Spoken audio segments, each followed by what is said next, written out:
Hello दोस्तों, स्वागत है आपका मिश्रा क्लासेस पर। मैं हूं अनुराग मिश्रा। हम इतिहास पर चर्चा कर रहे थे। इतिहास में हमने गुलाम वंश का जो है समाप्त कर दिया था। उसके बाद हम खिलजी वंश प्रारंभ करने वाले थे, स्टार्ट करने वाले थे। खिलजी वंश में जो प्रथम शासक आएगा जलालुद्दीन फिरोज खिलजी। अपन ने कल चर्चा की थी बलवन के बारे में, गयासुद्दीन बलवन। बलवन के बाद आया था कैकूबात, कैकूबात के बाद आया था क्यूमर्स। इस प्रकार से 1206 से लेके कुतुबुद्दीन ऐबक से लेके क्यूमर्स, शमसुद्दीन क्यूमर्स तक जो है गुलाम वंश के शासक रहे हैं। और इस प्रकार से 6 से लेकर 90 तक में गुलाम वंश का अंत हो गया। इसके बाद आता है खिलजी वंश। खिलजी वंश इस प्रकार से ऐसा था कि जो जलालुद्दीन फिरोज खिलजी था, इसके जो पूर्वज है, वैसे ये अफगानिस्तान से था। इसके जो पूर्वज हैं, इल्तुतमिश की जब सरकार थी तब आए थे यहाँ काम करने के लिए। तो ऐसे ही जलालुद्दीन का जन्म हुआ और जलालुद्दीन का सैनिक के रूप में, यहाँ इसने जो है ना नियुक्ति की, सैनिक के रूप में रहा। इसके बाद पद इसने कैकूबात को खुश किया और कैकूबात के समय ये प्रधान सेनापति रहा, आरजे ममालिक। कैकूबात से इसके संबंध अच्छे थे, इसलिए फ़खरुद्दीन जो दिल्ली के कोतवाल थे, फ़खरुद्दीन ने ही कैखुसरो को मुल्तान का सूबेदार बनाया था। उसके बाद कैकूबात को बनाया गया था और कैकूबात से इसके संबंध अच्छे थे और प्रधान सेनापति ये बना। जलालुद्दीन फिरोज खिलजी 70 वर्ष का था जब वह सुल्तान बना था। और अगर अपन समझ सकते हैं तो 70 वर्ष की उम्र में वो सुल्तान बना है, तो उसकी क्या ही क्षमता रही होगी। तो अगर अपन देखें कि उसके चरित्र से ही दुर्बलता दिखती थी और कमजोरी आ ही गई थी, तो उतना बहुत अच्छा शासक नहीं बन पाया। उदार था, धार्मिक सहिष्णु था, उदार प्रवृत्ति का था, हर किसी को क्षमा करता था। और वह कहता था कि वो मुसलमानों को माफ़ करता है। मतलब आगे उसने किसी भी ज़्यादा कोई अभियान नहीं किए, क्योंकि उसको ऐसा लगता था कि मैं एक वृद्ध मुसलमान हूँ और मैं अपने मुसलमान भाइयों की हत्या नहीं करना चाहता। तो ये जलालुद्दीन की उदार नीति थी। जैसे ठग रहते थे, डाकू रहते थे, उनको भी वह माफ़ कर देता था। षड्यंत्रकारी जो अमीर रहते थे उनको भी जो है एक आध साल के लिए बाहर भेज देता था और बाकी माफ़ कर देता था। तो ये इसकी उदारता की नीति ही जो है उसका भतीजा और दामाद अलाउद्दीन खिलजी ने ही उसका वध किया। तो अगर अपन कह सकते हैं कि जलालुद्दीन फिरोज खिलजी, अधीनस्थों को माफ़ करने की नीति ही जलालुद्दीन खिलजी का पतन का कारण बनी थी। तो हर किसी को माफ़ कर देता था, वृद्ध मुसलमान था, 70 वर्ष की आयु में वो सुल्तान बना था। तो आज अपन स्टार्ट करेंगे खिलजी वंश। तो खिलजी वंश आज स्टार्ट करते हैं। खिलजी वंश, तो खिलजी वंश जो रहा है अपना 12 से 90 से स्टार्ट हो गया था। तो खिलजी वंश में कौन आया था? सबसे पहले जलालुद्दीन फिरोज खिलजी। जलालुद्दीन फिरोज खिलजी, मैंने इसके पहले आपको लिस्ट बना के बताई थी। जलालुद्दीन फिरोज खिलजी 1290 क्यूमर्स के बाद बना था, 1290 से 96 तक रहा है। इसके बाद आ जाएगा अलाउद्दीन खिलजी, इसका दामाद भी था और इसका भतीजा भी था। तो जलालुद्दीन फिरोज खिलजी, ये खिलजी वंश है, ये इंपॉर्टेंट है। गुलाम वंश अपन ने समाप्त कर दिया है, खिलजी आ गया है। तो खिलजी वंश में जलालुद्दीन फिरोज खिलजी, इसके परिचय के बारे में जानेंगे। परिचय, तो जलालुद्दीन फिरोज खिलजी जो था अफगानिस्तान से, जैसे कि मैंने बताया कि अफगानिस्तान से इसके पूर्वज आए थे और वो यहाँ काम करने के लिए आए थे इल्तुतमिश की सरकार में। गुलाम वंश में शमसी वंश के जो प्रथम सुल्तान थे इल्तुतमिश, तो वहाँ वो काम करते थे। उसके बाद ये सैनिक बना। सैनिक के पद पर रहते हुए कैकूबात से इसके संबंध अच्छे थे। फ़खरुद्दीन, जब ये कैकूबात से संबंध अच्छे होने के बाद जब ये प्रधान सेनापति बना और क्यूमर्स का संरक्षक बना, तो कैकूबात तो लगभग ग्रस्त हो गया था, मर गया था। तो क्यूमर्स अल्पवयस्क था, तो उसने उसका फ़ायदा उठा के उसको मार दिया या मरवा दिया और उसके बाद सुल्तान बन गया ये। तो ये डर के मारे जो है किला खेरी, दिल्ली के पास ही किला खेरी है, जिसको कैकूबात बनवा रहा था। तो अपूर्ण महल था, वो पूरा बना नहीं था।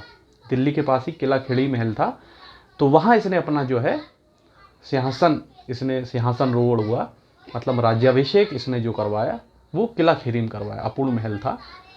तो वो इसलिए भी नहीं आया था कि जो दिल्ली की जनता थी वो इलवरी जनजाति, ये जो गुलाम वंश थे ये इलवरी जनजाति के थे, सब तुर्किस्तान से थे, खरीदे गए थे। तो जो दिल्ली की जनता है लगभग 90 सालों में इन जो शासकों की अभ्यस्त हो गई थी, उन्हें कोई नया सुल्तान नहीं चाहिए था।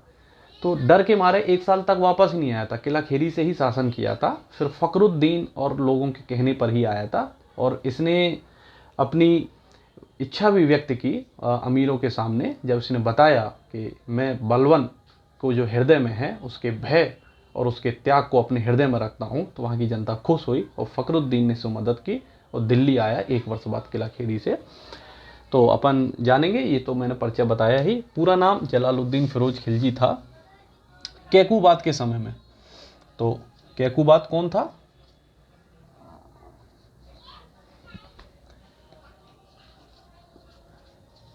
कैकूबाद कौन था? बलवन का नाती या पोता कह सकते हैं, और ये बुर्गा खां का पुत्र था, कल मैंने बताया ही था। तो कैकूबाद ने इसे बुलंदशहर की जागीर दी थी, बुलंदशहर की इसको जागीर दी थी, बुलंदशहर की जागीर दी थी। और कैकूबाद के समय ये कौन से पद पर था? आरिज ए ममालिक, प्रधान सेनापति। तो आरिज ए ममालिक के पद पर था, प्रधान सेनापति था। और ये बहुत इंपॉर्टेंट है, मैं यहाँ स्टार लगा देता हूँ जो भी इंपॉर्टेंट रहता है। बुलंदशहर की जागीर तो दी ही थी, और इसको शाहिस्ता खां की उपाधि दी थी। किसने? कैकूबाद ने। तो उपाधि जो कौन सी दी थी? उपाधि शाहिस्ता खां। यहाँ जो भी चर्चा हो रही है जलालुद्दीन खिलजी की हो रही है, उपाधि दी थी शाहिस्ता खां। ये इंपॉर्टेंट है कि जलालुद्दीन को जो शाहिस्ता खां की उपाधि दी थी वो किसने दी थी? कैकूबाद ने दी थी। तो ये कैकूबाद के समय में ये इसकी स्थिति ये थी। और क्यूमर्स, शमसुद्दीन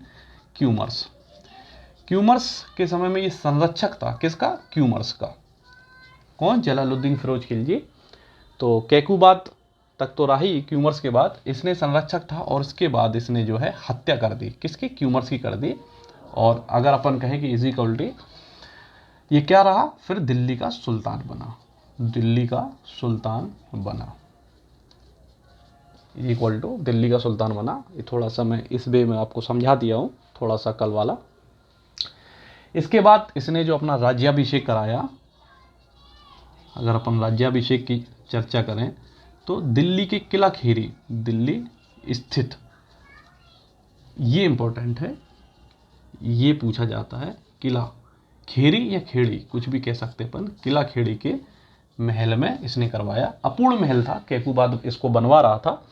तो राज्याभिषेक हुआ दिल्ली स्थित किला खेड़ी महल में, इसका राज्याभिषेक हुआ। कब हुआ? 70 वर्ष की उम्र में, 70 वर्ष की उम्र में। तो 70 वर्ष की उम्र में इसका राज्याभिषेक हुआ। तो जब ये सुल्तान बना तो उसे खिलजी क्रांति नाम दिया गया। क्या नाम दिया गया? खिलजी क्रांति नाम दिया गया। क्यों दिया गया खिलजी क्रांति? क्योंकि जो सत्ता का मार्ग है सर्वहारा वर्ग के लिए खुल गया था।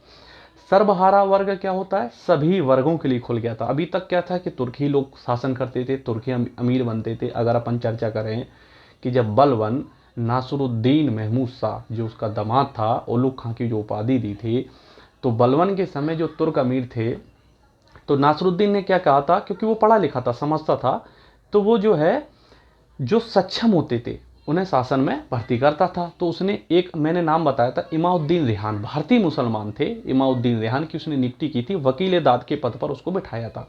किसने? नासरुद्दीन ने। ये थोड़ा मैं उदाहरण दे रहा हूँ कि इसके पहले के शासक क्या चाहते थे, इसलिए मैं बता रहा हूँ, क्योंकि इसने जो किया वो सर्वहारा वर्ग के लिए किया, तो उसके पहले नासरुद्दीन कर चुका था। तो बलवन ने इमाउद्दीन रेहान की हत्या कर दी थी, क्योंकि वो गैर तुर्क था। तो इसके पहले ऐसा नहीं होता था। तो खिलजी क्रांति इसलिए नाम दिया गया कि सत्ता का जो मार्ग है वो सर्वहारा वर्ग के लिए खुल गया, सर्वहारा वर्ग के लिए खुला। तो खिलजी क्रांति नाम दिया जाता है, और सर्वहारा वर्ग के लिए खुला ये सत्ता का मार्ग। सभी वर्ग, मतलब गैर तुर्क और तुर्क भी और भारतीय मुसलमान भी, सब लोग यहाँ अपनी क्षमता के अनुसार पद पा सकते हैं। एक प्रमाणिक ग्रंथ है जो जलालुद्दीन फिरोज खिलजी के बारे में जानकारी देता है, ग्रंथ है बरनी। इसके पहले मैंने चर्चा की ही है कि इतिहासकार बरनी, तो बरनी इनका नाम है। और इनका जो ग्रंथ है तारीख ए फिरोज शाही, तारीख फिरोज शाही। तो ये एक प्रमाणिक ग्रंथ है। तो अगर कभी पूछा जाए कि जलालुद्दीन फिरोज खिलजी की जानकारी किसमें मिलती है, तो तारीख फिरोज शाही में। ये इंपॉर्टेंट है। तो दो बातें इसमें इंपॉर्टेंट थी। कैकुबाद के समय में शाहिस्ता खां की उपाधि किसने दी? कैकुबाद ने दी। क्यूमर्स के समय संरक्षक रहा ये, और ये कैकुबाद का पुत्र था, बुरका खां का नाती था, संरक्षक रहा और दिल्ली का सुल्तान बन गया था क्यूमर्स की हत्या करके। राज्याभिषेक दिल्ली स्थित किला खेड़ी महल में करवाया था 70 वर्ष की उम्र में। उसके बाद 1 वर्ष बाद दिल्ली आया था। दिल्ली की जो कोतवाल थी फखरुद्दीन, उनके अनहोने विनय पर आया था, क्योंकि कोई सुल्तान बना है तो वो दिल्ली में रहे और हमें उन्हें मानना ही पड़ेगा कि सुल्तान बना है। दिल्ली की जनता समझी कि ये जो है बलबन को हृदय में रखता है। इसने कहा भी था कि बलबन के जो त्याग और भय है वो अभी भी हमारे दिल में है। तो दिल्ली की जनता खुश हुई और दिल्ली 1 वर्ष बाद 70 वर्ष की उम्र में किला खेड़ी करवाया था। 1 वर्ष बाद दिल्ली आया। खिलजी क्रांति का सत्ता का मार्ग सर्वहारा वर्ग के लिए खुल गया था। सर्वहारा वर्ग मतलब सभी वर्गों के लिए, तुर्क, गैर तुर्क और भारतीय मुसलमान। ग्रंथ है एक ही है, बरनी। तो ये इंपॉर्टेंट है। तारीख फिरोज शाही जो है, नाम से ही समझ में आ रहा होगा, फिरोज। तो ये है तारीख फिरोज शाही। तो ये इसका परिचय रहा है। अब अपन चर्चा करते हैं इसके प्रशासन पर।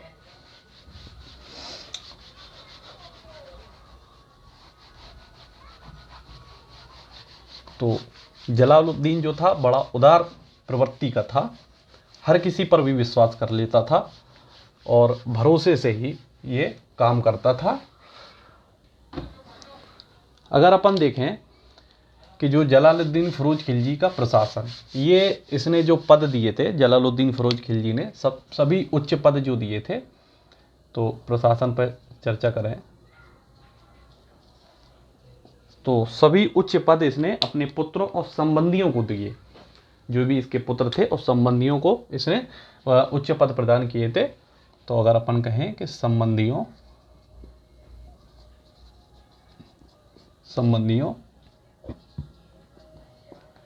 पुत्रों को इसने उच्च पद प्रदान किए, उच्च पद प्रदान किए।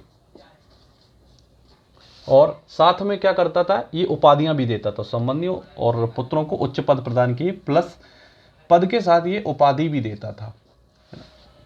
तो उपाधि भी देता था। तो क्या क्या उपाधि देता था? तो बड़े पुत्र को इसने खान खाना की उपाधि दी थी, और दूसरे पुत्र को इसने अरकली खां की उपाधि दी थी, और तीसरे पुत्र को कद्र खां की उपाधि दी थी। तो बड़े पुत्र को इसने खान खाना की उपाधि दी थी, खान खाना की उपाधि दी थी। ये इंपॉर्टेंट है। तो बड़े पुत्र को उपाधि थी, जो दूसरा इसका सेकंड पुत्र है उसको अरकली खां की उपाधि दी थी, अरकली खां।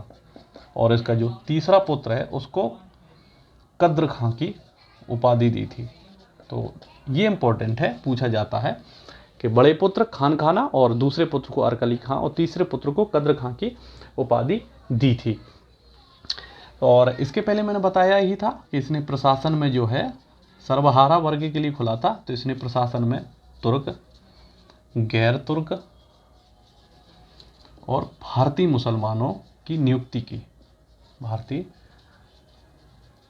मुसलमानों की नियुक्ति इसने की थी। तो भारतीय मुसलमानों की इसने नियुक्ति की थी। ये प्रशासन था इसका। संबंधियों बड़े पुत्रों को इसने उच्च प्रदान किए। साथ में ये उपाधि भी देता था। बड़े पुत्र को खान खाना, दूसरे पुत्र को अरकली खां, तीसरे पुत्र को कद्र खां की उपाधि दी थी। प्रशासन में तुर्क, गैर तुर्क और भारतीय मुसलमानों की नियुक्ति की थी। पहले ही बता दिया था कि जो है सत्ता का मार्ग सर्वहारा वर्ग के लिए खुल गया था। मतलब सभी वर्ग शामिल हो सकते हैं जो सक्षम है, पद ले सकते हैं। तो अगर अपन चर्चा करें कि इसकी उदारता की नीति पर, अगर अपन ने इतनी बात की ही है, उतने समय से मैं अभी आपको बता ही रहा हूँ कि ये उदार था, बड़ा उदार प्रवृत्ति का था, और उदारता की नीति ही इसके पतन का कारण बनी। तो जाने कि उदारता की नीति क्या थी, इसकी उदारता को हम कैसे समझें। तो मैं समझाता हूँ। एक उदारता का अपवाद भी है। तो उदारता की नीति पे अपन चर्चा करेंगे। उदारता की नीति, ये आपको समझाने के लिए मैं थोड़ा सा डिटेल ही बताता हूँ ताकि आपको समझ में आए। तो उदारता की नीति में सबसे पहले अगर अपन देखेंगे कि ठगों का दमन, तो उदारता की नीति में सिर्फ ठगों का दमन। तो जो ठग थे उस समय, डाकू हुआ करते थे, ठग हुआ करते थे, जो लूट मार करते थे, तो वो क्या करते थे इस प्रकार से, उस समय महिलाओं को छेड़ते थे। तो वो हर समय रहते थे क्योंकि उतनी सुविधाएं थी नहीं, पकड़ना नहीं हो पाता था, क्योंकि उस समय जंगल भी रहते थे, उस समय इतना स्थल नहीं था। स्थल था भी तो जो भी स्थल था उसमें जंगल थे, और उन जंगलों में ये डाकू रहते थे, जनजातियां रहती थी, और वो लूटपाट मचाती थी हाट बाजारों में। तो जब वो लूटपाट करते थे इस प्रकार से, जलालुद्दीन खिलजी के समय इस प्रकार से 1000 ठग पकड़े गए थे। तो कायदे से ठगों को, जैसे अगर अपन बलबंद हैं तो लोहे एवं रक्त की नीति अपनाई थी उसने, रोहिलखंड एवं कटिहार डाकुओं को कैसे मारा था, और इस प्रकार मारा था कि उनने आवाज भी नहीं उठा पाई थी। तो इसी प्रकार से इस समय भी डाकू और ठग रहते थे जो लूटपाट मचाते थे हाट बाजारों में, और महिलाओं को छेड़ते थे और दुष्कर्म करते थे। तो ठगों का दमन, तो आप समझ सकते हैं कि इसने ठगों का दमन किस प्रकार से किया होगा। तो अगर अपन देखें ठगों का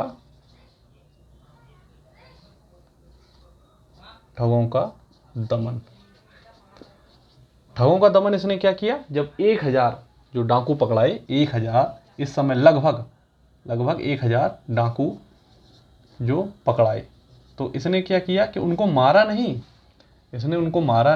और क्या किया कि उनको नाव में भर के बंगाल की ओर रवाना कर दिया कि इनको बंगाल छोड़ के आ जाओ, यहाँ ये नहीं रहने चाहिए। तो नाव में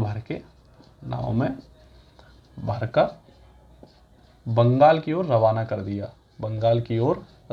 दिया। तो आप समझ सकते हैं ये इसकी उदारता की नीति के ये चरण है कि ये ऐसे उदार व्यक्ति ये था। तो ठगों का दमन किया। और इसके बाद अगर अपन देखेंगे षड्यंत्रकारी अमीर, दूसरा देखेंगे तो ये अपनी जो इसके खुद के षड्यंत्र रचते थे इसके विरुद्ध, उनको भी ये माफ करता था। षड्यंत्रकारी अमीर में ताजुद्दीन कूची थे, एक व्यक्ति थे। ताजुद्दीन कूची जो थे बलबन के समय एक सरदार थे, बलबन के समय ये सरदार रहा करते थे। ताजुद्दीन कूची नाम का एक व्यक्ति था जो कि इनके समय में भी था। उसने एक योजना बनाई कि एक समारोह आयोजित करते हैं, उस उत्सव में जलालुद्दीन खिलजी को आमंत्रित करेंगे और धोखे से मार देंगे। तो हुआ क्या कि खिलजी को ये बात पता चल गई, जलालुद्दीन को, कि ताजुद्दीन कूची मेरे विरुद्ध ऐसा कर रहा है। तो फलस्वरूप क्या हुआ कि जलालुद्दीन ने खुली चुनौती दी। मतलब अगर अपन कहते हैं कि जैसे अपने पीछे कोई दोस्त चुगली करता है तो अपन उसको गर्दन तो नहीं काट देंगे, सामने चुनौती ही दे सकते हैं कि तुमने ऐसा क्यों किया। तो इसी प्रकार से जलालुद्दीन ने इसे खुली चुनौती दी कि ऐसा क्यों किया, तो इसने उन्हें माफ़ कर दिया। तो उनके चाटुकारिता पूर्वक जो व्यवहार, जो कहते हैं ना चापलूसी, उनके व्यवहार और माफ़ी मांगने से ताजुद्दीन कूची ने बाद में माफ़ी मांगी जलालुद्दीन ने। तो जलालुद्दीन ने उसका वध ना करके सिर्फ ये कह दिया कि 1 साल के लिए आप दिल्ली से बाहर चले जाइए, बाद में आ जाना। तो बस ये इतना सा दंड था। तो ये इसकी उदारता की नीति रही है। तो षड्यंत्रकारी अमीरों में ताजुद्दीन कूची, पूरी कहानी मैंने आपको बता ही दी है। ताजुद्दीन कूची का षड्यंत्र रहा था और फलस्वरूप जो निर्णय निकला, जैसे नाव में भरकर बंगाल की ओर इनको रवाना कर दिया था, तो ऐसे ताजुद्दीन कूची जो सरदार थे, इन्होंने षड्यंत्र रचा था किसके विरुद्ध, जलालुद्दीन खिलजी के विरुद्ध। और अगर अपन इसका रिजल्ट देखें तो 1 साल के लिए दिल्ली से बाहर कर दिया।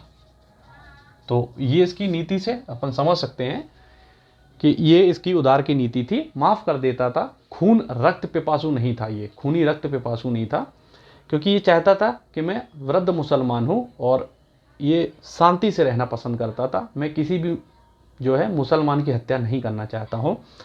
और इसका एक अपवाद भी है।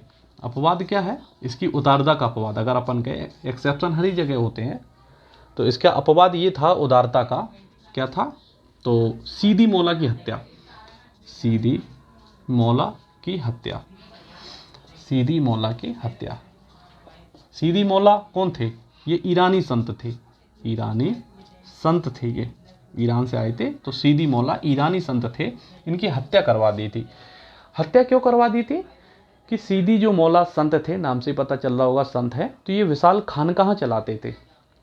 खानकाह मतलब ये वहाँ शिक्षा भी देते थे और हजारों जो लाखों लोग हैं भूखे लोग, उनको खाना भी खिलाते थे, उपलब्ध कराते थे। तो धीरे धीरे इनकी ख्याति बढ़ने लगी जलालुद्दीन के समय।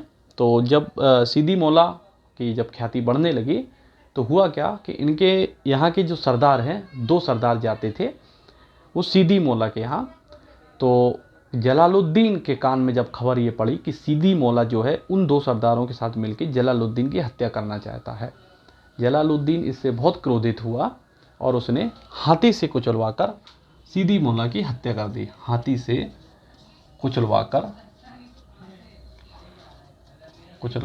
हत्या कर दी। किसकी? सीदी मौला की। तो ये ईरानी संत थे सीदी मौला, हाथी से कुचलवा के हत्या कर दी थी। तो अपवाद अपन ये कह रहे हैं, इसलिए कह रहे हैं कि जब इन लोगों को माफ़ कर देता था इतने बड़े बड़े कार्यों के लिए, साधारण से अमानवीय कार्य के लिए इसको हत्या करवा दी थी कुचलवा के। तो ये था जलालुद्दीन खिलजी का अपवाद। और उदारता की नीति में अपन देखेंगे मंगोल आक्रमण भी हुए थे। तो मंगोल आक्रमण क्योंकि उस समय हो ही रहे थे, तो कब से चालू हो गए थे? इल्तुतमिश के समय से हो गए थे ख्वारिज्म पर। ख्वारिज्म कहाँ है? तुर्किस्तान, किर्गिस्तान। अगर अपन देखें कि ईरान इराक के ऊपर, इराक ईरान के उत्तर में, अफगानिस्तान के उत्तर में, तो वहाँ ख्वारिज्म था। मंगोल ने आक्रमण चालू किया था। तो ख्वारिज्म के शासक उस समय जलालुद्दीन मंगवर्नी थे इल्तुतमिश के समय। तो शरण मांगी थी, उसने प्रस्ताव अस्वीकार कर दिया था। इल्तुतमिश ने अपनी साम्राज्य की सुरक्षा के लिए ऐसा किया था। फिर उसके बाद रजिया आई। रजिया के समय में भी जलालुद्दीन मंगवर्नी के पुत्र हुसैन कलतुंग आए थे, शरण मांगी थी और प्रस्ताव दिया था। तो रजिया ने शरण तो दे दी लेकिन प्रस्ताव अस्वीकार कर दिया था। इसलिए उसने अपने पिता के समान भी अपने मंगोलों के संभावित आक्रमणों से अपने साम्राज्य की उसने सुरक्षा की थी। तो मंगोल आक्रमण उस समय से ही हो रहे थे। जैसे बहराम शाह के समय देखें 1241 में तैर बहादुर आया था, अलाउद्दीन नासरुद्दीन समय भी आया था, लेकिन जलालुद्दीन खिलजी के समय भी आक्रमण हुआ। तो कौन आया था मंगोल आक्रमण? तो 1292 में अब्दुल्ला, 1292 में अब्दुल्ला के नेतृत्व में आक्रमण हुआ था। 1292 में अब्दुल्ला के नेतृत्व में, अब्दुल्ला कौन? मंगोल आक्रमणकारी था, नेतृत्व में हुआ। और फलस्वरूप क्या हुआ कि ये पराजित हुए। कौन पराजित हुए? मंगोल आक्रमणकारी जो है 1292 में अब्दुल्ला के नेतृत्व में आए थे, पराजित हुए। इसकी उदारता से ही समझ सकते हैं। तो क्यों हुए कि अब्दुल्ला जब पराजित हुआ तो इसने अब्दुल्ला का आदर सम्मान किया, अब्दुल्ला को दरबार में बुलाया और उसे अपना बेटा कहा। तो अब्दुल्ला जो है जलालुद्दीन की उदारता के सामने पस्त हो गया और उसने माफ़ी मांगी और वो वापस चला गया। तो इस प्रकार से ये अब्दुल्ला जो है परास्त हुआ, नेतृत्व में पराजित हुआ और अब्दुल्ला जो है वापस चला गया। इसे क्योंकि इसने जलालुद्दीन ने इसका बहुत आदर सम्मान किया और उसे अपना बेटा कहा। अब्दुल्ला जो है वापस चला गया। क्या था? ये मंगोल आक्रमणकारी था। उसके बाद आया था एक और मंगोल आक्रमण हुआ, चंगेज खां, जो उस समय इल्तुतमिश के समय आया था। जो जलालुद्दीन मंगवर्नी बता रहा था ना मैं, उस समय चंगेज खां ने आक्रमण किया था इल्तुतमिश के समय। कहाँ पर किया था? ख्वारिज्म पर। उसी का नाती उलुग खां, एक और आया था मंगोल आक्रमणकारी, तो उलुग खां ने आक्रमण किया और ये भी जो है इसके नेतृत्व के सामने, उदारता के सामने पस्त हो गया उलुग खां। तो उलुग खां ने क्या किया कि 4000 मंगोल आक्रमणकारियों के साथ मिलकर इस्लाम स्वीकार कर लिया। इस्लाम इसने स्वीकार कर लिया। इस्लाम जब स्वीकार कर लिया तो इसने यहाँ रहने की इच्छा व्यक्त की। कहाँ? दिल्ली में। तो ये इंपॉर्टेंट है, इन सब बातों में मैं स्टार लगा ही देता हूँ। तो 4000 मंगोल आक्रमणकारियों के साथ मिलकर इस्लाम स्वीकार किया। किसने किया? उलुग खां ने। उलुग खां कौन था? चंगेज खां का नाती था, ये उसका पोता था। चंगेज खां कौन? पिछले वीडियो में मैं बता चुका हूँ। तो उलुग खां ने जो है आक्रमण किया था, लेकिन इसकी उदारता के सामने पस्त हो जाते थे। ये इतना सम्मान से बात करता था और उनका सम्मान करके हुए तो वो इसकी जो उदारता के सामने पस्त हो जाते थे और स्वीकार करते थे। तो इसने इस्लाम स्वीकार किया, वापस जा भी नहीं सकता था क्योंकि इस्लाम स्वीकार कर लिया था। तो 4000 मंगोल, और इसने इच्छा व्यक्त की कि मैं यहाँ दिल्ली में रहना चाहता हूँ। तो ये नवीन मुसलमान कहलाए। क्या कहलाए? नवीन मुसलमान कहलाए।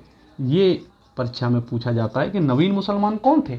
तो मंगोल आक्रमणकारी उलुग खां था। 4000 मंगोल आक्रमणकारियों के साथ मिलकर उसने इस्लाम की स्वीकार कर लिया था। नवीन मुसलमान कहलाए। और क्या हुआ कि जलालुद्दीन ने अपनी पुत्री का विवाह किससे कराया? पुत्री का विवाह किससे कराया? उलुग से कराया। तो उलुग खां को अपनी पुत्री दी जलालुद्दीन ने। तो जलालुद्दीन किसका ससुर हो गया? उलुग का। और जलालुद्दीन का दामाद कौन हो गया? उलुग खां, मंगोल आक्रमणकारी। ये नवीन मुसलमान कहलाए। और इन जो नवीन मुसलमान थे इनके लिए नगर बनाया मंगोलपुरी, जो कि वर्तमान में भी है दिल्ली में। तो ये वही मंगोलपुरी है ये दिल्ली में, कि ये इम्पोर्टेंट है, मतलब यही पूरी बातें हैं, इम्पोर्टेंट है। मंगोलपुरी नामक नगर बसाया किसने? जलालुद्दीन खिलजी ने। किसके लिए? उलुग खां के लिए। कितने लोग थे? 4000 मंगोल आक्रमणकारी थे जिसने इस्लाम स्वीकार कर लिया था। तो मंगोलपुरी नामक नगर बसाया, ये इसलिए इम्पोर्टेंट है। तो ये इसकी उदारता की नीति में ये चीज़ें शामिल थी। तो ठगों का दमन, षड्यंत्रकारी अमीर, उनको भी माफ़ कर दिया था। अपवाद था, सीदी मौला की हत्या कर दी थी। और मंगोल आक्रमणकारी जो कि थे अब्दुल्ला के नेतृत्व में भी हुआ था, वो भी पराजित हुआ 1292 में। उलुग खां ने भी आक्रमण किया था, 4000 मंगोल आक्रमणकारियों के साथ मिलकर इस्लाम स्वीकार कर लिया था उसने। जलालुद्दीन की पुत्री से विवाह किया था। जलालुद्दीन की एक और पुत्री थी, उससे अलाउद्दीन खिलजी ने विवाह किया था, जो कि उसका सगा भतीजा था। जलालुद्दीन उसका चाचा था। और जलालुद्दीन के पास अलाउद्दीन का भाई अस्माक बेग साथ में रहता था, उसके शासन में उसकी सहायता करता था अलाउद्दीन। और अलाउद्दीन क्या था कि कड़ा मानिकपुर कहाँ है? कड़ा मानिकपुर का सूबेदार बन गया था। तो जो बलवन का जो भतीजा था मलिक छज्जू, वो कड़ा मानिकपुर का सूबेदार था, लेकिन उसने विद्रोह कर दिया था कि खिलजी जलालुद्दीन नहीं बन सकता है, बलवन के बाद मैं बनूंगा।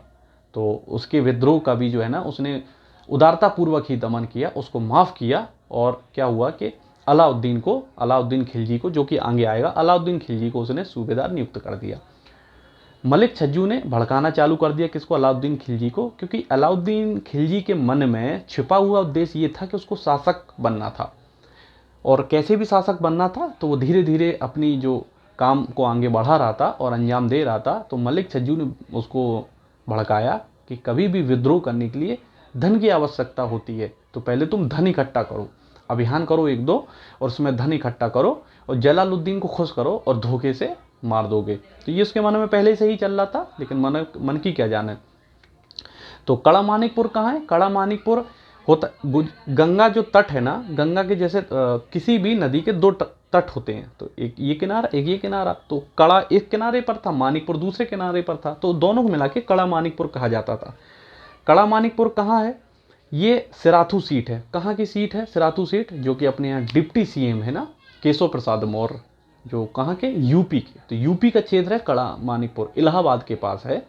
तो इलाहाबाद के पास कड़ा मानिकपुर है। वहाँ कोसाम्बी एक क्षेत्र पड़ता है, कोसाम्बी क्षेत्र, वो कड़ा मानिकपुर है। वहाँ से गंगा नदी निकली है। तो गंगा नदी के जो 2 तट हैं, एक कड़ा एक मानिकपुर। तो सिराथू सीट से, खैर वो अभी हार गए हैं, केशव प्रसाद मौर्य जो कि डिप्टी सीएम है, वहाँ की अभी सपा की कोई महिला विधायक जीती है, अभी वो विधान परिषद के सदस्य हैं केशव प्रसाद मौर्य। वही सिराथू सीट है ये कड़ा मानिकपुर, जो कि पूर्व का है। तो ये मंगोलपुरी नामक नगर बसाया था। और कड़ा मानिकपुर में सूबेदार था कौन? अलाउद्दीन खिलजी। उसका भाई अस्माक बेग जलालुद्दीन के दोनों ही भतीजे थे। एक भतीजा खुद शासन कर रहा था, एक कड़ा मानिकपुर में शासन कर रहा था। तो ये इसकी उदारता की नीति थी।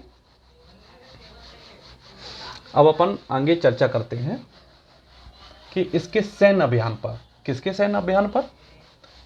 जलालुद्दीन खिलजी के सैन्य अभियान पर। इसने 2 ही सैन्य अभियान किए, रणथंभौर और मंडौर कह सकते हैं या मंदौर कह सकते हैं। तो रणथंभौर पर इसने एक आक्रमण किया था और मंडौर पर किया था। तो इसके सैन्य अभियान पर चर्चा अपन करते हैं। और इसके समय अलाउद्दीन खिलजी ने भी जो है अभियान किए थे 2। एक भिलसा किसको कहते हैं? विदिशा को, जो कि वर्तमान का विदिशा है अपना, गुना अशोक नगर के नीचे है, भोपाल के पश्चिम में है, पूर्व में है। तो भिलसा अभियान किया था विदिशा। बहुत सारा धन लूटा था उसने 1292 में, 1292 में उसने बहुत सारा धन लूटा। और धन लूट कर जो है एक भाग सुल्तान को इसने पहुंचा दिया था, जलालुद्दीन को। किसने? अलाउद्दीन ने, इसका भतीजा था। मन में उसके पहले से ही चल रहा था कि मैं बहुत सारा धन इकट्ठा कर लूं ताकि फिर मैं सुल्तान बनूं। और आगे मैं जब चर्चा करूँगा तो उसको पढ़ाऊँगा। तो सुल्तान को गुस्सा आई, किसको? जलालुद्दीन को गुस्सा आई कि तुम बिना पूछे कैसे तुमने अभियान किया, मुझसे पूछना था।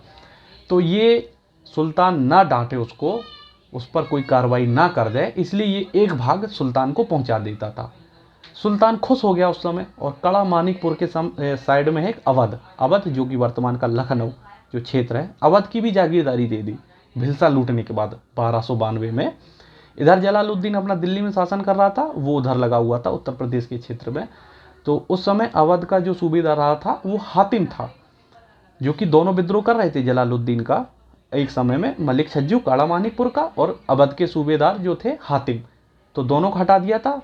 तो भिलसा विदिशा लूटने के बाद 1292 में अलाउद्दीन खिलजी को कड़ा मानिकपुर के साथ साथ अवध की भी सूबेदारी मिल गई। खुश हो गया। कौन खुश हो गया? अलाउद्दीन खिलजी खुश हो गया। अब उसको और भी धन चाहिए था। तो जब वो शासन कर रहा था उसने देवगिरी के बारे में सुना था, जो कि दक्षिण अभियान किया था, आगे मैं बताऊंगा। तो देवगिरी कहाँ है?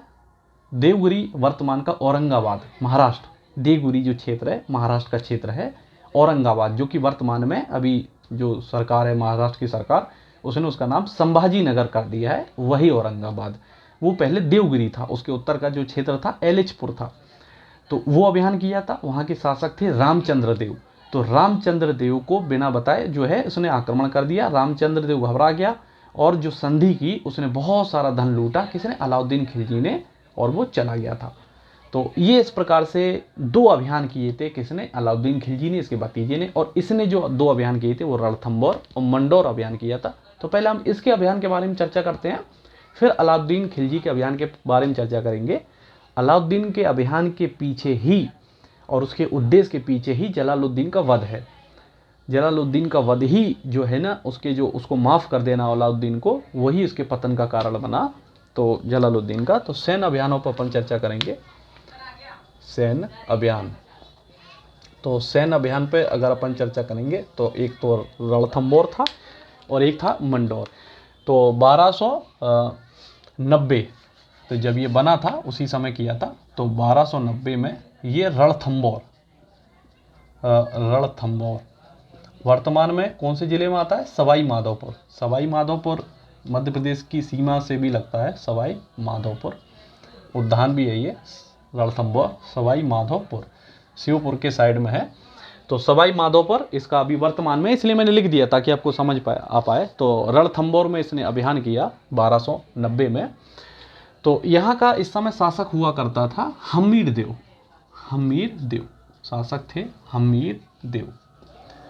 हमीर देव जो थे साम्राज्य विस्तार करना चाहते थे। इस समय जो है अधिक ये शक्तिशाली हो गए थे। राजपूत सरदार जो थे अधिक शक्तिशाली हो गए थे। तो अधिक शक्तिशाली हो गए तो क्या करेंगे? साम्राज्य का विस्तार करेंगे। तो जलालुद्दीन को अपने साम्राज्य की सुरक्षा के लिए उसे ऐसा करना ही पड़ेगा कि वो रणथंबोर पर अभियान करेगा। तो 1290 पर रणथंबोर पर जो है अभियान किया। शासक हमीर देव थे उस समय के, अधिक शक्तिशाली था और साम्राज्य विस्तार करना चाहता था। कौन? हमीर देव। तो जो युद्ध है ना, किसको? जलालुद्दीन को अपने शासन को बचाने के लिए रणथंबोर पर अभियान करना पड़ा। इस समय ये बढ़ते हुए जलालुद्दीन खिलजी जब रणथंबोर की ओर बढ़ा तो 1290 में इसने एक झाइन का दुर्ग जीत लिया। झाइन दुर्ग जीता, झाइन का दुर्ग जीत लिया और ये आगे बढ़ ही रहा था। लेकिन 1290 में क्या हुआ कि रणथंबोर की जो स्थिति देखकर ये वापस लौट आया। तो रणथंबोर की जब इसने सुदृढ़ स्थिति देखी, तो जब वहाँ का देखा कि मैं इसके सामने पस्त हो जाऊँगा जलालुद्दीन, मैं नहीं लड़ सकता हूँ, मैं हार ही जाऊँगा, तो इसने कहा कि एक मुसलमान के एक बाल जो हेयर कहते हैं ना अपन, मुसलमान का एक बाल ऐसे 10 किलों से अच्छा है और ऐसे 10 किलों से बेहतर है मुसलमान का एक बाल। ये इसका वक्तव्य था। वो बात अलग है कि इसकी खुद की भी फट गई थी और ये खुद ही डर गया था इतना। तो जलालुद्दीन खिलजी, तो इसने ये वक्तव्य दिया था और रणथंबोर अभियान किया ही नहीं था, ये चला आया था और ये भी कहा था कि मैं वृद्ध मुसलमान हूँ, मैं मुसलमानों की हत्या नहीं करना चाहता। सामने वाला तो मुसलमान था नहीं, तो ऐसा बहाना मार के ये वापस आ गया। तो ये रणथंबोर इसका अभियान था। और 1292 में मंडौर कह सकते हैं, मंडौर अभियान किया। मंडौर को दिल्ली सल्तनत में मिला लिया। एक क्षेत्र है दिल्ली के पास ही, दिल्ली क्षेत्र में मिला लिया। तो ये ही बस इसका था, ये सैन्य अभियान इसका था। किसका? जलालुद्दीन खिलजी का। तो 2 ही अभियान किए थे, रणथंभौर और मंडौर। जहान दुर्ग को जीता था, वापस लौट गया था। तो ये इसके सैन्य अभियान थे। अब अपन चर्चा करेंगे अलाउद्दीन के सैन्य अभियान। क्यों? क्योंकि उस समय अलाउद्दीन था और उसका भतीजा था, और उसने 2 सैन्य अभियान जलालुद्दीन के सामने किए थे। उसके पीछे उसका वध छिपा है, इसलिए अपन को उसको जानना जरूरी है। जब अलाउद्दीन अपन पढ़ेंगे तब भी उसको जानेंगे ही, थोड़ा सा मैं उस पर चर्चा कर दूंगा तब, लेकिन अभी जानना जरूरी है। क्योंकि कारण क्या ऐसी स्थितियां निर्मित हुई कि उसने हत्या कर दी। तो जलालुद्दीन फिरोज खिलजी, सैन्य अभियान किसके? अलाउद्दीन के। तो अलाउद्दीन के सैन्य अभियानों पर चर्चा करेंगे।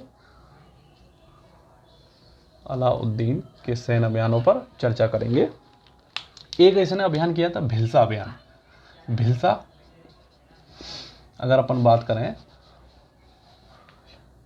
भिलसा कहाँ है? विदिशा, वर्तमान का विदिशा। तो भिलसा, ये अभियान इसने किया था अलाउद्दीन ने। कब किया था? 1292 में, जब उसने मंडौर जीता था। तो 1292 में, 1292। तो 1292 में इसने भिलसा विदिशा अभियान किया था। इसने अपार धन लूटा था, अपार धन लूटा था, अपार धन लूटा, और लूटे हुए का एक भाग सुल्तान को सौंपा, सुल्तान को सौंपा। तो सुल्तान को जब सौंपा, पूरी कहानी मैंने बताई ही थी। सुल्तान को सौंपने के बाद सुल्तान ने खुश होकर कड़ा मानिकपुर, अभी मैंने बताया था कहाँ है? कौशाम्बी क्षेत्र, इलाहाबाद के पास है। कड़ा मानिकपुर के साथ साथ अवध की सूबेदारी भी किसको दे दी? अवध की भी सूबेदारी किसको दे दी? अलाउद्दीन खिलजी को, जो कि इसका भतीजा था, दामाद था। एक बेटी का विवाह तो मंगोल आक्रमणकारी उलुग खां के साथ कर दिया था, जो कि मंगोलपुरी नामक एक नगर बसाया था, वर्तमान में भी है।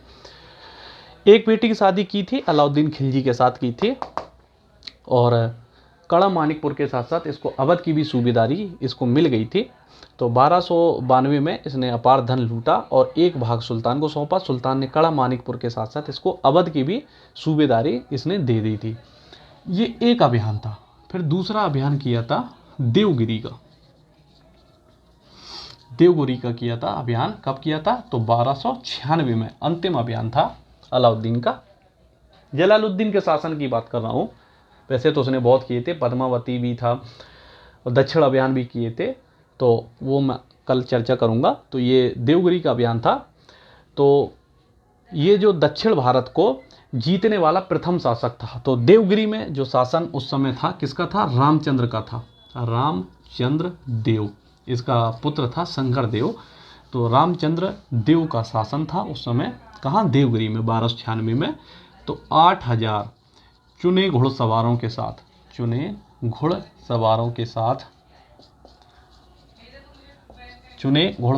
साथ देवगिरी पर आक्रमण किया।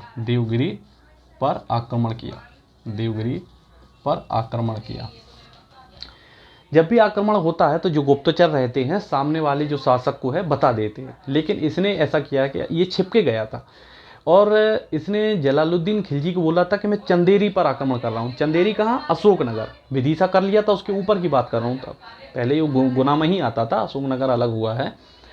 तो अशोकनगर में जो चंदेरी है उस पर आक्रमण करने जा रहा हूँ, ऐसा जलालुद्दीन को बोला था, लेकिन वो झूठ बोला था। जलालुद्दीन को जो है अपनी जो सूचना, जो योजनाएं थी, उसको गुप्त रखा था, इसने किसी को नहीं बताया था। तो जब ऐसे आगे बढ़ते आया तो जो गुप्तचर रहते हैं वो बताते हैं सामने वाले कि यहाँ ये आक्रमण आ रहा है करने वाला। तो इसने क्या कहा था कि मैं अपने चाचा से अप्रसन्न हूँ और मैं तेलंगाना राज्य में नौकरी के लिए जा रहा हूँ, ऐसा इसने झूठ कहा था। तो कोई समझ नहीं पाया, योजनाएं गुप्त थी। अचानक रामचंद्र देव पर आक्रमण कर दिया, रामचंद्र जी समझ नहीं पाए, और इसने ये झूठ अफवाह फैला दी कि ये 20,000 सैनिकों का सिर्फ ये एक टुकड़ी है, मतलब 8,000 जो घुड़सवार थे। इसने झूठ, जबकि ऐसा कुछ नहीं था कि दिल्ली से और 20,000 आ रहे, ऐसा कुछ भी नहीं था। झूठी अफवाह फैलाई कि 20,000 टुकड़ियों का ये तो एक अग्रभाग है, मतलब अभी लगभग और 12,000 सैनिक आने वाले हैं। तो रामचंद्र देव समझ नहीं पाया और आनंद फानम ने संधि की। संधि के तहत उन्हें बहुत सारा धन ले गया एलिचपुर से भी। तो 8,000 चुने घुड़सवारों के साथ देवगिरी पर इसने आक्रमण किया। तो मोस्ट इंपॉर्टेंट यहाँ ये चीज़ आ जाएगी कि दक्षिण भारत को जीतने वाला प्रथम शासक कौन थे? अलाउद्दीन खिलजी, क्योंकि दक्षिण प्रारंभ हो जाता है। ये इंपॉर्टेंट है, ये पूछा जाता है, क्योंकि अब शुरू हुआ ही है दक्षिण भारत पर हमला। अभी तक नहीं होता था दक्षिण भारत, अब तक तो सुरक्षित था, अब चालू हो गया। दक्षिण भारत को जीतने वाला प्रथम शासक अलाउद्दीन खिलजी था। इसका जो लक्ष्य था, किसका? अलाउद्दीन खिलजी का। तो अलाउद्दीन खिलजी का जो लक्ष्य था वो क्या था कि साम्राज्य विस्तार का नहीं था। कोई वो इसलिए नहीं जा रहा था कि वहाँ से वो जलालुद्दीन खिलजी के निजी प्रतिष्ठा वृद्धि कर रहा है, उसके प्रतिष्ठा में वृद्धि कर रहा है, उसके व्यक्तित्व में। तो वो ऐसा कुछ नहीं कर रहा था, साम्राज्य विस्तार जो है नहीं कर रहा था, धन संपदा में वृद्धि कर रहा था। तो मैंने आपको पहले बताया ही था कि वो क्या चाहता था, धन संपदा में वृद्धि, क्योंकि वो विद्रोह करेगा तो उसका वध कर दिया जाएगा, विद्रोह नहीं करेगा, गुप्त योजनाएं रखेगा तो शासक बनना ही था, तो धन संपदा में वृद्धि करना था, ये इसका कारण था। फलस्वरूप क्या हुआ कि पहले ही कहा था जलालुद्दीन खिलजी ने कि जब भी कोई अभियान करो तो मुझसे पूछ के करना, ऐसे ही मत अभियान कर लेना। तो ये जब विदिशा अभियान किया था, ये बिना पूछे अभियान किया था 1292 में। तो ये डर गया जलालुद्दीन खिलजी। एक बार तो उसने माफ़ कर दिया और अवध की सूबेदारी दे दी थी खुश होके। ये अभियान भी चंदेरी का बोल के देवगिरी पर आक्रमण किया, धन संपदा बहुत सारा धन लूट के लाया था। फलस्वरूप क्या हुआ कि अलाउद्दीन खिलजी ने नाटक किया। क्या नाटक किया? कि वो बहुत डर गया है। और मैंने पहले ही आपको बताया था कि अलाउद्दीन का एक भाई अस्माक जो बेग है, वो जलालुद्दीन के दरबार में जलालुद्दीन की सहायता कर रहा था प्रशासन में। उसने अस्माक बेग को पत्र लिखा और पत्र में क्या कहा कि जलालुद्दीन चाचा को कि आप मुझे माफ़ करिए, और माफ़ करने के लिए आपको हमारे यहाँ आना पड़ेगा कड़ा मानिकपुर में, या तो आप नहीं आए या तो मैं बंगाल भाग जाऊँगा या आत्महत्या कर लूँगा। उसने ये पत्र में लिखा था जलालुद्दीन खिलजी को, अस्माक बेग को। अस्माक बेग ने उसको बताया था जलालुद्दीन को। अस्माक बेग जो है इसकी चीज़ों को जानता था, ये क्या चाहता है, इसके छुपे हुए उद्देश्यों से परिचित था। कौन था? अस्माक बेग, क्योंकि उसका भाई था तो वो परिचित था। तो शर्त रखी थी कि अकेले मिलने आएगा जलालुद्दीन खिलजी। किससे? अलाउद्दीन खिलजी से मिलने। तो जलालुद्दीन को लगा कि जब वो ऐसी बात कर रहा है, माफ़ी मांग रहा है और जो भी धन लूटा हुआ है वो पूरा सुल्तान को दे देगा। तो जलालुद्दीन की उदारता से तो अपन परिचित हैं ही, उसको दया आ गई, उसने माफ़ी के लिए जो है रुख किया कड़ा मानिकपुर का। तो वो चला गया। तो मैंने आपको बताया था कड़ा और मानिकपुर ये दोनों तट थे, गंगा नदी बीच से निकली हुई थी। तो जब वो कड़ा क्षेत्र को पार करते हुए मानिकपुर जा रहा था तो सैनिक लेके गया था। तो जो अस्माक बेग जो था, कौन था? अलाउद्दीन का भाई। उसने ये बोला कि अलाउद्दीन डर जाएगा। किससे बोला? सुल्तान जलालुद्दीन से। वो डर जाएगा, सैनिक आप लेके मत जाइए, कड़ा में ही सैनिक छोड़िए, आप मेरे साथ नाव में चलिए ताकि वो डरे नहीं तो वो आत्महत्या कर लेगा। तो आप निर्वस्त्र, मतलब जो है आपके जो अस्त्र शस्त्र हैं वो आप उतार दीजिए, सामान्य वस्त्र पर आप रहिए। तो उसको आप वो लेके गया, तो कोई अस्त्र भी नहीं था उसके पास ताकि वो एकदम से कुछ कर पाए। तो मानिकपुर, जो कि कड़ा से दूसरा एक जो तट था, मानिकपुर जा रहा था नाव से, जब वो तट पर पहुंचा, अलाउद्दीन वहाँ खड़ा था, तो उसके पैरों पर गिर पड़ा। अलाउद्दीन किसके? जलालुद्दीन के पैरों पर गिर पड़ा। जलालुद्दीन ने उसको दोनों हाथों से उठाया और उसे गले से लगा लिया और उससे बोला कि मैंने तुम्हें माफ़ किया। तो क्या हुआ? अलाउद्दीन ने उसी समय उसको चाकू मार दिया और उसके एक इशारे पे ही उसके जो एक गुलाम थे उसने चाकू से मार दिया। तो जलालुद्दीन भाग खड़ा हुआ और तट पर जो बोला कि अलाउद्दीन ये तुमने क्या किया, तो अलाउद्दीन से ये कहते हुए भागा और दूसरे इशारे पर, अलाउद्दीन के दूसरे इशारे पर उसके एक गुलाम ने धड़ से अलग कर दिया उसका। तो जो भी उसकी गर्दन थी वो अलग हो गई। किसकी? जलालुद्दीन खिलजी की। तो जलालुद्दीन खिलजी का यही पतन हो जाता है। तो अगर अपन कह सकते हैं कि अधीनस्थों को माफ़ करने की नीति ही जलालुद्दीन के पतन का कारण बनी। तो शासक अच्छा था लेकिन उदारता जो है उसके सिर चढ़कर बोल रही थी। वो ये नहीं जानता था कि जिस तलवार से उसने शासन प्राप्त किया था उसी तलवार से ही शासन चलाया जाता है। वो ये भूल गया था, क्योंकि क्यूमर्स की हत्या करके कौन बना था? जलालुद्दीन ही तो बना था। तो जिस तलवार से वो सुल्तान बना था उसे ये नहीं पता था कि शासन भी उसी तलवार से चलाया जाता है। इस प्रकार से अलाउद्दीन खिलजी 1296 में सुल्तान बना था। उसके लिए अपन कल चर्चा करेंगे। तो फलस्वरूप अगर अपन देखें कि धन संपदा में वृद्धि, तो फलस्वरूप क्या हुआ, पूरी कहानी मैंने आपको बता दी। जलालुद्दीन का पतन कर दिया। किसने कर दिया? अलाउद्दीन ने। अलाउद्दीन कौन था? उसका भतीजा भी था और उसका दामाद था अलाउद्दीन खिलजी। तो भिलसा विदिशा को लूटा था, अपार धन लूटा था, एक भाग सुल्तान को सौंपा था। सुल्तान कड़ा मानिकपुर का था, अवध की भी सूबेदारी इसको दे दी थी। 1296 में रामचंद्र देव 8000 चुने घुड़सवारों के साथ देवगिरी पर आक्रमण किया था। दक्षिण भारत को जीतने वाला प्रथम सुल्तान। ये मोस्ट इंपॉर्टेंट है। बस ये एक ऐसे ऑब्जेक्टिव पूछे जाते हैं एग्जाम में, तो ये पता होना चाहिए। साम्राज्य विस्तार करना चाहता था, धन संपदा में वृद्धि करना चाहता था, साम्राज्य विस्तार नहीं करना चाहता था। धन संपदा में उसको वृद्धि करना थी क्योंकि उसको सुल्तान बनना था, ज़्यादा धन चाहिए था। फलस्वरूप उसने क्या हुआ कि जलालुद्दीन का पतन कर दिया, वध कर दिया। अगर अपन कहें तो जलालुद्दीन का वध कर दिया। तो किसने कर दिया? अलाउद्दीन खिलजी ने कर दिया। तो अधीनस्थों को माफ़ करने की नीति ही जलालुद्दीन के पतन का कारण बनी। तो आज के लिए इतना ही इम्पोर्टेंट है। तो अपन ने खिलजी वंश में जलालुद्दीन खिलजी को जाना। कल अपन अलाउद्दीन खिलजी के बारे में चर्चा करेंगे। हो सकता है कल अपन खिलजी वंश को ख़त्म कर देंगे। तो अगर आपको वीडियो पसंद आया हो तो चैनल को लाइक, सब्सक्राइब और शेयर अवश्य करें, और कमेंट करके बताएं कि कैसा लगा आपको वीडियो। और नोटिफिकेशन के लिए आपको जो है बेल आइकन आप दबा लीजिए, ताकि सारे आपको जो वीडियो मिले और पहुँचे आपके पास वीडियो। तो आज के लिए इतना ही काफ़ी है। Thank you.